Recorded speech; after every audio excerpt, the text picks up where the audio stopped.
France. The Champions League trophies heading back to Madrid. Declan Rice breaks the deadlock with a fabulous free. Real মাদ্রিদের নতুন coach Xavi Alonso, আর তার নিয়েও কোনো সাধারণ coaching appointment নয়, এটা এক ধরনের ঘরে ফেরা। রিয়াল মাদ্রিদের সাবেক মিডফিল্ড জেনারেল এবার কোচ হয়ে ফিরেন দলটির ডাগআউট সামলাতে। তবে তার সামনে কাজটা সহজ নয়, কারণ এই রিয়াল মাদ্রিদ স্কোয়াডটি যেমন প্রতিভায় ঠাসা, ঠিক তেমনি এর ভেতরে ভেতরে রয়েছে অনেক বড় সমস্যা। আজকের ভিডিওতে জানবো 2025-26 মৌসুম শুরুর আগে প্রধান তিনটি জায়গা যেখানে আলোনসোকে উন্নতি করতেই হবে। এই তিন জায়গায় উন্নতি না হলে ট্রফি জেতা হবে অনেক কঠিন। আর ইতিহাস বলে রিয়াল মাদ্রিদের কোচের দায়িত্ব নিয়ে ট্রফি না জেতাটাই হয়ে যায় সবচেয়ে বড় অযোগ্যতা। চলুন এবার জেনে আসি সেই দুর্বলতাগুলো। প্রথমেই বলতে হয় সেট পিস ডিফেন্ডিং এর কথা, যা বিগত মৌসুমে ছিল রিয়াল মাদ্রিদের অন্যতম গোপন দুর্বলতা।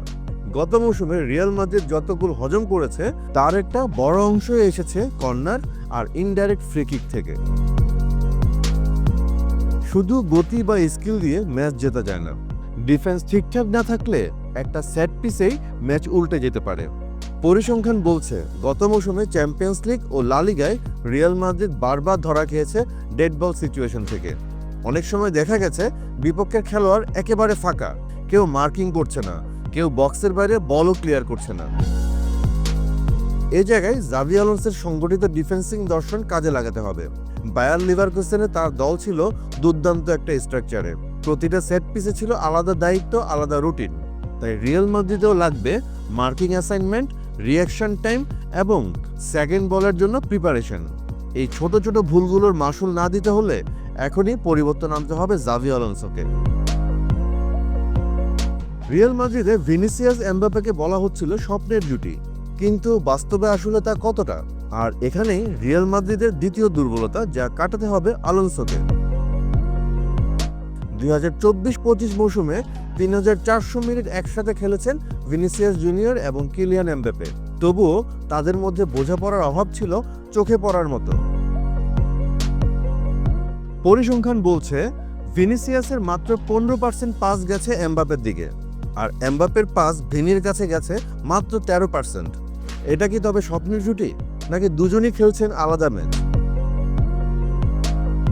সমস্যা হচ্ছে দুজনই খেলতে চান বাম দিক দিয়ে, দুজনেই চায় বল পায়ে এবং স্পেসে ছুটে যেতে। এর ফলে একে অপরের জায়গায় হস্তক্ষেপ করা হয় এবং তৈরি হয় না link up play.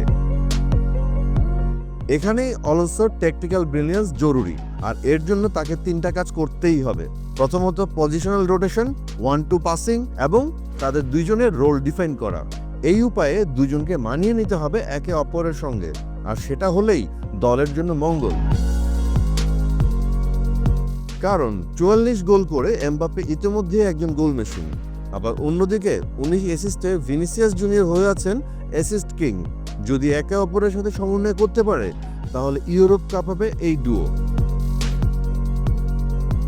Real Madrid গত মৌসুমে যে স্থানে সবচেয়ে বেশি ভুগেছে তা হলো মিডফিল্ডের ভারসাম্যহীনতা। টনি ক্রুজের শূন্যতা কে পূরণ করবে? সেই প্রশ্নের উত্তরটা মেলাতেই পারেনি আনচেলত্তি, আর সেটার উত্তর খুঁজতে হবে আলোনসোকেই। হ্যাঁ, টনি ক্রুজ চলে গেছেন, আর তারপরে লুকা মদ্রিচও বিদায় জানিয়েছেন। দুই কিংবদন্তির বিদায়ে রিয়ালের মিডফিল্ড যেন মাঝপথে ঝুলে আছে। গত মৌসুমে অনেক ম্যাচেই দেখা গেছে রিয়াল মাদ্রিদ বলের নিয়ন্ত্রণ হারিয়ে ফেলছে। হাই প্রেসিং দলের বিপক্ষে রিয়াল মাদ্রিদের মিডফিল্ড তাসের ঘরের মতো ভেঙে যাচ্ছে। ডিফেন্স আর ফরওয়ার্ড লাইনের মধ্যে স্পেস এতটাই ছিল যেখানে বিপক্ষ দল সহজেই কাউন্টার অ্যাটাক করতে পারত।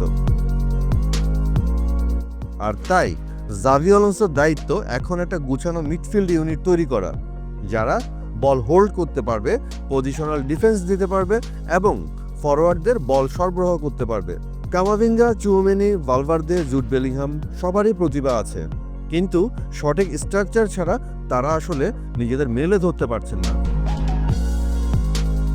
4-3-3 হোক বা 3-4-3, ফরমেশন যাই হোক না কেন, আলোনসোর সিদ্ধান্তের উপরেই নির্ভর করছে এই মিডফিল্ড কতটা কার্যকর হবে।